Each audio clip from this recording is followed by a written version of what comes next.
আমাদের ভিডিওর কিছু পরিবর্তন না আনতে পারলে, যেসব খুব নতুন প্রোফাইল খুলেছেন বা ইউটিউবে, কিছু পরিবর্তন ভরপুর করুন। কারণ সবটাই নিজের অরিজিনাল কন্টেন্ট দিয়ে তৈরি করার একটু চেষ্টা করলে খুব ভালো হয়। মিউজিক ব্যবহার না করাটাই বেস্ট।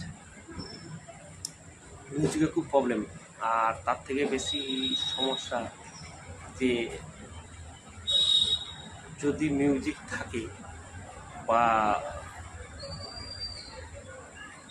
অন্য কোনো ইউটিউব থেকে ডাউনলোড করা বা ফেসবুক থেকে ডাউনলোড করা, ইনস্টাগ্রাম থেকে ডাউনলোড করা, এরকম কিছু ভিডিও না ছাড়াই ভালো। সবটাই নিজের চালিয়ে পারলে সবটাই মঙ্গল।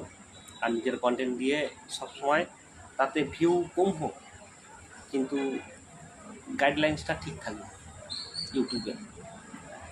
কারণ ভিউ এখন আমরা দেখতে গেলে আমাদের প্রবলেম হবে, যেহেতু আমাদের মনিটাইজেশন ধরুন আমাদের এখন হয়নি, হওয়ার মুখে। তাই সব সময় অরিজিনাল দিয়ে চলে গেলে ওয়াচ টাইমটা হয়তো একটু টাইমটা লাগতে পারে, কারণ ভিউ কম হলে।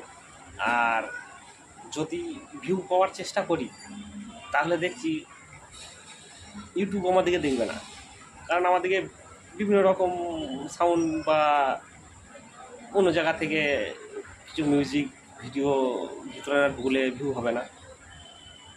আর যদি ভিউ কম হয় অরিজিনাল কন্টেন্টে, আর অরিজিনাল কন্টেন্টে ভিউ কম হলেও আমাদের গাইডলাইনটা ঠিক থাকবে ইউটিউবে। তাই মিউজিক শর্ট ভিডিওই হোক আর লং ভিডিওই হোক আর 3 মিনিটের ভিডিও হোক, তো মিউজিক ব্যবহার না করাই ভালো। বা অন্য জায়গা থেকে কোনো ভিডিও তুলে নিজের ভিডিও দেওয়া, বিভিন্ন রকম অ্যাপস থেকে ইফেক্ট ব্যবহার করা, এগুলো খুব একটা সমস্যার কারণ হয়ে দাঁড়াবে। আর মনিটাইজেশন একবার হয়ে গেলে আর কোনো প্রবলেম নেই অতটা, তবু গাইডলাইনটা মেনে চলা ভালো। কারণ একটা আর্নিং ইনকামের রাস্তায় যেতে যেতে দেখা গেল কপিরাইট বা একটা স্ট্রাইক দিয়ে ইনকামটা বন্ধ করে দিল, তখন একটা খুব প্রবলেম। অর্থাৎ এই প্রবলেমগুলো থেকে সলভ হতে গেলে মোটামুটি নিজস্ব কন্টেন্ট, মানে নিজস্ব স্বরে কিছু ভিডিও বানাতে হবে। ভিউ কম হোক অসুবিধা নেই। যাই হোক, সবাই ভালো থাকবেন। শুভ সন্ধ্যা। আর সামনে কার্তিক পুজো, এই কার্তিক পুজোর শুভেচ্ছা আগাম দেওয়া রইল। কারণ কার্তিক হলো আইবুড়ো হলো